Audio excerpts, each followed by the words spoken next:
How to clear cache on WeCash application. Our guides facing issues to clear off the cache on WeCash application. If that's so, then this video might help you out. Without further ado, let's dive into the video. To clear up your cache on WeCash application, just simply head over to your mobile settings. After you open the settings, you can see the option for apps over here. Tap on apps. After you select apps, scroll down and search for WeCash application, which you can see over here. Tap on it. After you click on it, just simply head over to storage.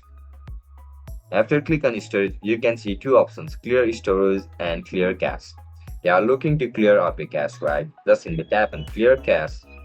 After you click on clear cache, your cache will be instantly cleared on your mobile application. And that's it, guys. If you guys found this video helpful, don't forget to like, share and subscribe to our channel. I'll catch you in the next one. Bye bye.